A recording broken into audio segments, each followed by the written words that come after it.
Assalamualaikum warahmatullahi wabarakatuh.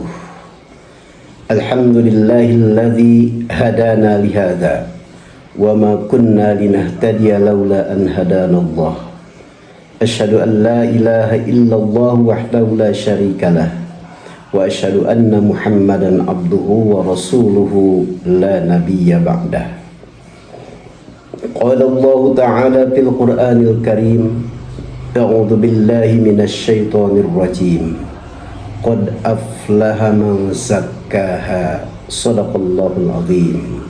Al-Qur'an surat Asy-Syams ayat 9. Puji dan syukur kita panjatkan kehadirat Allah Subhanahu wa taala yang masih memberikan kesempatan kepada kita untuk meraih berbagai keutamaan di bulan Ramadan ini.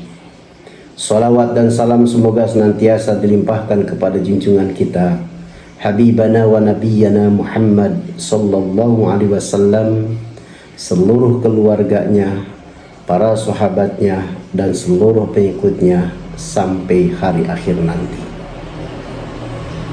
Sahabat Mandaba TV rahimani Allah wa iyyakum. Selamat berjumpa kembali dengan saya Profesor Dr. Tajul Arifin MA CPM, Ketua Pengawas Komite Mandua Kota Bandung. Salam silaturahmi untuk semuanya, dan pada kesempatan ini saya ingin menyampaikan satu topik, yaitu tazkiyatun nafs. Apa yang dimaksud dengan tazkiyatun nafs itu? Ini adalah terminologi dari bahasa Arab. Tazkiyah artinya membersihkan. An-nafs itu adalah jiwa atau hati. Tazkiyatun nafs adalah sebuah proses yang ditempuh oleh setiap hamba Allah Subhanahu wa taala, terutama di bulan Ramadan, untuk mencapai suatu posisi kemuliaan yang dijanjikan oleh Allah Subhanahu wa taala. Banyak para ulama yang mendefinisikan tazkiyatun nafs itu. Salah satunya adalah seorang ahli tasawuf yang bernama Imam Ghazali.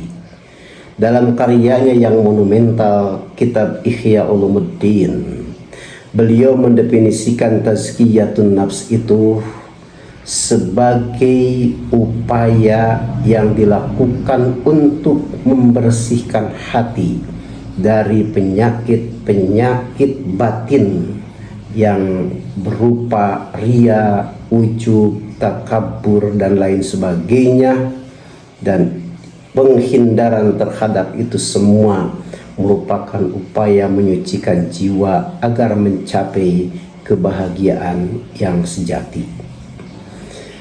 Tazkiyatun nafs itu ditempuh melalui sebuah proses, melalui sebuah tahapan-tahapan yang harus kita lalui bila kita ingin mencapai satu posisi yang amat mulia, di mana keadaan kita ini menjadi disucikan oleh Allah Subhanahu wa taala, dibersihkan oleh Allah Subhanahu wa taala, sehingga mencapai kebahagiaan yang hakiki. Langkah yang pertama yang harus dilakukan oleh kita semua, luruskan niat kita. Wa ma umiru illa liya'budullaha mukhlishina lahuddin. Dalam melaksanakan ibadah Ramadan, dalam melaksanakan berbagai ibadah lainnya di bulan Ramadan, luruskan niat kita semata-mata karena Allah Subhanahu wa taala. Karena kita ingin memperoleh pahala dari Allah Subhanahu wa taala. Karena kita ingin meraih keridhaan dari Allah Subhanahu wa taala, bukan karena yang lain. Kemudian yang kedua, dalam melaksanakan tazkiyatun nafs itu, secara realitanya kita harus mampu mengendalikan hawa nafsu. Di bulan Ramadan ini, saudara-saudara sekalian, kita harus sungguh-sungguh berlatih di dalam mengendalikan hawa nafsu. Exercise yang ditonjolkan oleh Allah Subhanahu wa taala dalam berpuasa, di mana kita dilarang untuk makan dan minum, Yang makan dan minum itu merupakan keinginan kita, dikendalikan oleh kita dalam rangka melaksanakan perintah Allah Subhanahu wa Ta'ala. Bahkan mereka yang sudah levelnya lebih tinggi dari saum awam, bukan hanya menghindarkan diri dari makan, minum, dan segala hal yang membatalkan ibadah puasa, tapi juga mereka mampu mengendalikan indera-indera yang mereka miliki. Bahkan pada level yang tertinggi, para saum yang dilakukan oleh para solihin, oleh para nabi, mereka itu sampai mempuasakan hati mereka dari hal-hal yang dilarang oleh Allah Subhanahu wa Ta'ala. Yang ketiga, perbanyaklah berdoa dan berzikir kepada Allah Subhanahu wa Ta'ala. Orang-orang yang sedang melaksanakan ibadah puasa, doanya dikabulkan oleh Allah Subhanahu wa Ta'ala, zikirnya didengar oleh Allah Subhanahu wa Ta'ala. Tunjukkan bahwa kita semua memiliki keinginan yang serius untuk meraih kemuliaan di bulan Ramadan ini yang Allah dan Rasulnya telah janjikan kepada kita semua. Yang keempat, meningkatkan amal ibadah. Ibadah-ibadah yang sunat di bulan Ramadan ini jangan sampai kita tinggalkan. Tingkatkan kualitas dan kuantitasnya. Membaca Al-Quran harus lebih banyak di bulan Ramadan ini ketimbang di luar bulan Ramadan. Kajian-kajian terhadap makna-makna Al-Quran agar kita mampu melaksanakannya dengan baik, itu pun harus ditingkatkan. Kemudian yang kelima, kita harus menjaga akhlak kita. Jadilah manusia yang berakhlakul karimah. Jadilah manusia yang memiliki akhlak yang mulia, yang menghindarkan diri dari sifat-sifat yang negatif. Misalnya sifat pemarah. Hindari marah di bulan Ramadan, hindari ghibah di bulan Ramadan, dan hindari semua sifat-sifat negatif yang akan mengotori diri kita di bulan Ramadan ini. Sahabat Mandaba TV rahimani Allah wa iyyakum, mengapa kita harus melakukan proses tazkiyatun nafs ini? Karena apabila hamba-hamba Allah sudah melaksanakan tazkiyatun nafs dengan benar sesuai dengan tuntunan syara, maka dia akan tampil menjadi sosok manusia yang memiliki jiwa yang bersih. Dia akan menjadikan masyarakat suasana yang damai, kemudian saling menghargai. Sebaliknya mereka yang kotor jiwanya, mereka akan menjadi pengganggu-pengganggu di dalam masyarakat, akan membuat onar di dalam masyarakat, dan membuat ketertiban masyarakat menjadi kacau. Di samping itu, penyucian jiwa akan memberi ketenangan batin kepada yang bersangkutan, akan memberikan kedamaian hati kepada yang bersangkutan di dalam menjalani kehidupan ini.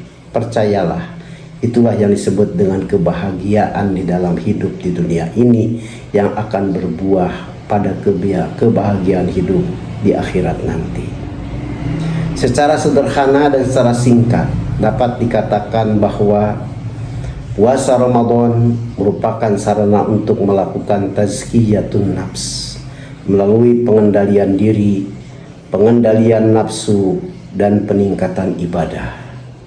Kemudian kita pun harus memahami bahwa proses penyucian jiwa ini sangat penting di dalam mencapai ketakwaan yang menjadi tujuan utama dari puasa.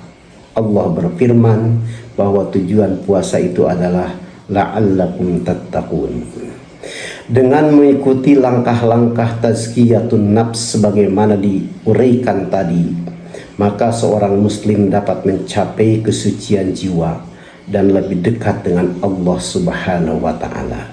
Dengan demikian, insya Allah semua orang yang menempuh proses tazkiyatun nafs ini akan memperoleh kebahagiaan fid dunya wal akhirah. Sahabat Mandaba TV, rahimani Allah wa iyyakum. Semoga tausiah singkat ini ada manfaatnya buat kita semua, dan mudah-mudahan kita menjadi manusia-manusia yang mampu menempuh proses ini secara baik dan benar, dan kemudian puncaknya kita diberikan kebahagiaan oleh Allah Subhanahu wa taala ketika di dunia masuk kepada hari raya Idul Fitri, kita kembali kepada kefitrahan dan kebahagiaan yang puncak nanti ketika kita bertemu dengan Allah Subhanahu wa taala. Demikian, semoga bermanfaat. Subhanakallahumma wa bihamdika asyhadu an la ilaha illa anta astaghfiruka wa atubu ilaik. Wassalamualaikum warahmatullahi wabarakatuh.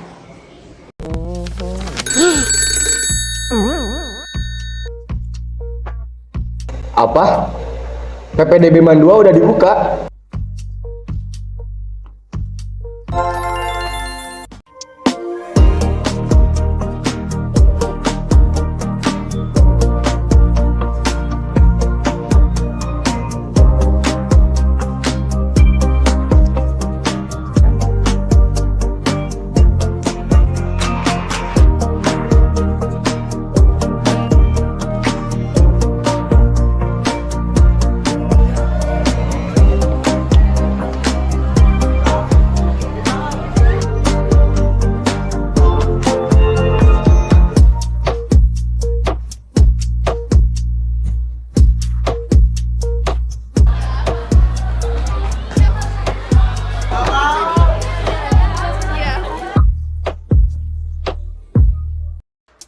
Ayo daftar di PPDB Mandua Kota Bandung. Jangan sampai ketinggalan ya.